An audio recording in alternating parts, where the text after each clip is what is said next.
So in this episode about the Dominion 1, I'm going to show you a lot of things, like the arpeggiator, how it sounds with FX, velocity mod, and my final thoughts about the machine. Let's go.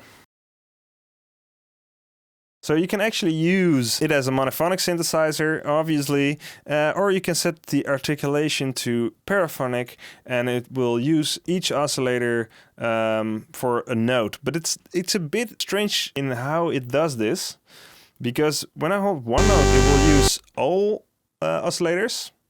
Yes. When I use and hold two fingers, it will use the first oscillator and the third oscillator for the low note and the second oscillator for the high note. And you can actually change how it responds, either high or low note, depending on which is prioritized. And you can do that with this setting, and as you can see, it's a bit broken. That's just, I have no idea which setting is which. And when I hold a third note, the third oscillator will do the high note. So it will just be chronologic, like first VCO will be used by the low note, the second VCO will be used by the second note, and the third VCO will be used by the high note. So now I have wildly different settings for each VCO, so let's tune them a little bit closer to each other. Yeah, that's close enough. So now I can actually play.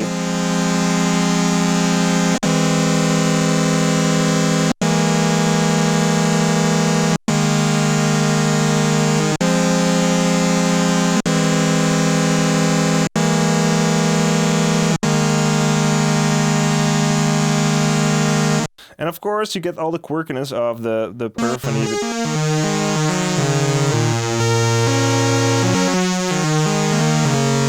Now, because it uses the paraphony in such a strange way, for me at least, I think this is pretty unique in how it uses the oscillators to for the different notes.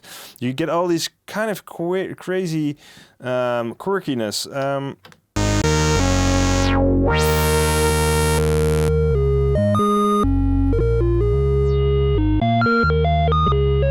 Here you can hear it really well.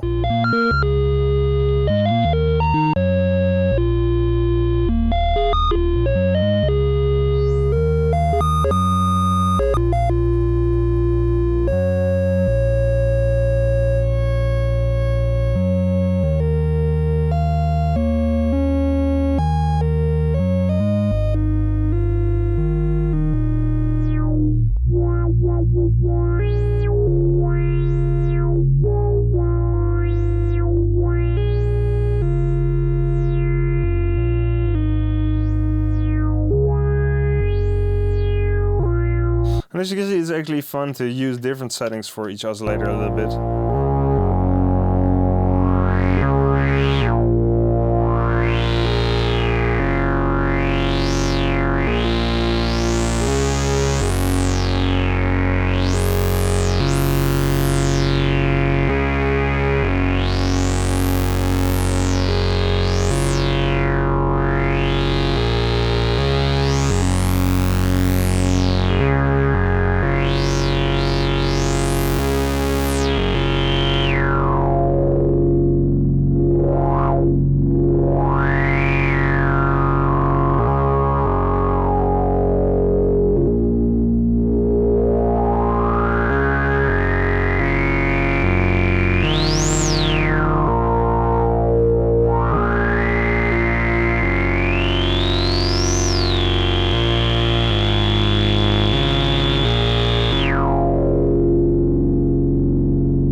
Nice. Okay, so that's how the paraphony works, and yeah, I think it's really, really nice, especially when you use subtly different settings for the VCOs.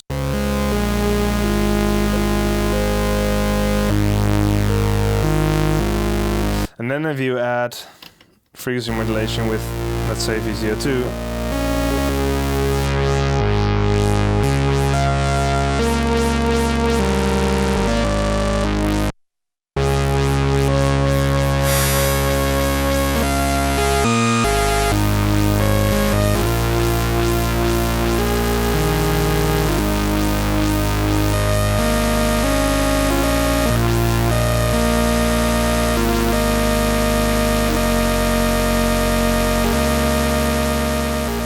So the arpeggiator, and now we're going to the arpeggiator and the velocity mods, and this is one thing I really want to show you, and I'm gonna take my time to do it again, because this is where the techno is.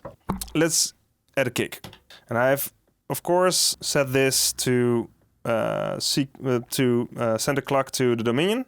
So MIDI out to MIDI in of the dominion, and it will automatically detect that there's a clock incoming, and it will start the sequencer or arpeggiator depending on which mode you're in. And you can see that by simply holding shift, and I'm in ARP mode right now. I could switch it to sequencer mode. I'm gonna skip sequencer mode in this video because it sucks. So I'm just gonna, the arpeggiator is actually pretty cool, so I'm gonna just go over it and show you how to make techno with dominion. So what I'm gonna do is I'm gonna add notes, and they're fairly random, forgive me, and then I'll add velocity mod. So what you want to do is add notes to the arpeggiator on different velocities, and wildly different velocities. That's where the fun is. So let's start the sequencer and hold note. Now I'm gonna, it's a loud note, that's a soft note, that's a hard note, and a soft note.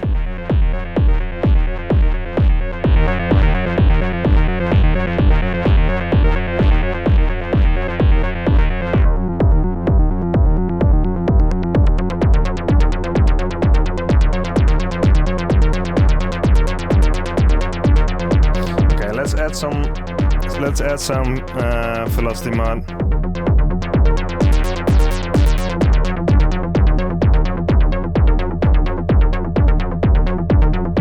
I'm gonna add another node.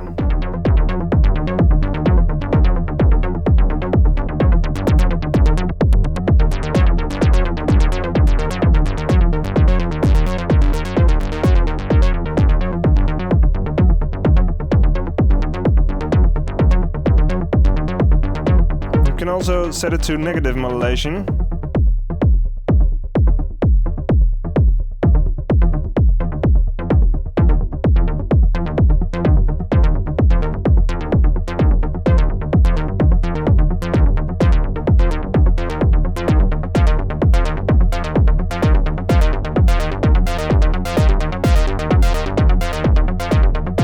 Let's set the settings to resonation.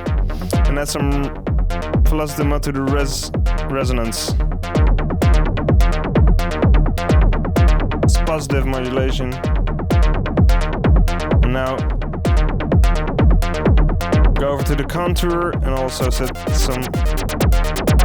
a little bit of positive modulation.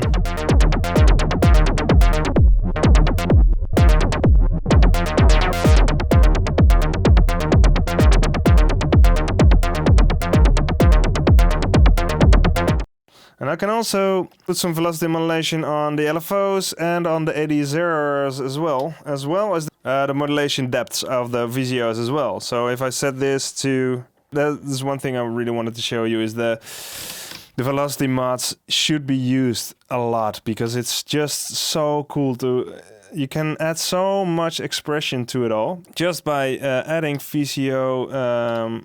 Even if you only use the VCF velocity mod and hit hard and soft notes, you get this really nice rolling stuff going on, especially with odd steps in the ARP steps, like 5 steps or 6 steps or 7 steps. It's really something very cool, I think. I didn't use any effects on it, so I made sure not to do it. A lot of reviewers use a little bit of reverb to add some texture to it. I wanted to do this review without any reverb added to it, because it just sounds so good by itself. It's kind of crazy how good this thing sounds. You know, if we do that.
I totally got lost in it. It's such a nice sounding synth, and yeah, now I added actually some reverb, and you can hear it even coming alive even more. And there's a couple of things we still need to go over. Like I said, I'm gonna skip the whole sequencer because it's just a bad sequencer, and I'm not gonna be bothered to go over it. I mean, I love MFB, but it's just I don't understand the implementation of the sequencer. It's just so not user friendly and totally not fun to use. So if they come up, I mean, their drum machines have a pretty good sequencer. So if only they put something like that in this synthesizer, would be much better. But it is what it is. So I'm not going to go over the sequencer, and that's that. One of the biggest cons of this synthesizer is that the MIDI implementation is non-existent. The only thing you can control with MIDI are, of course, sending it clock, note information, and pitch and mod wheel, and aftertouch, I think. So that's it. That's really not, what you expect from a modern synthesizer that was released, I think, in 2013 or 14. Yeah, that's kind of strange. So you cannot control any of the knobs with external gear. And that's something that I'm missing dearly. So even though I love the synthesizer and love the sound of it, I've been using this for years. It might be a case of trading this one for another synthesizer that does have the same depth but is MIDI controllable, because I want to use the Electron sequencer to go crazy with all the controls, and I can't do it. I can just route certain things to the ribbons and then use parameter locks to control those. It kind of works, and it is quite nice, but it's not really enough, and it's not sufficient to soothe my needs. So to speak. But it would be really hard to let this thing go, but so maybe I won't. I don't, maybe I should just keep it and just keep it forever because it sounds so good, and just save up for a second one. Yeah, that's a really gas thing. That's the really slutty thing to do, right? Don't forget to subscribe. Please let me know in the comments if you want me to do more videos like this. Thank you for watching this far, and I'll see you next time. Cheers.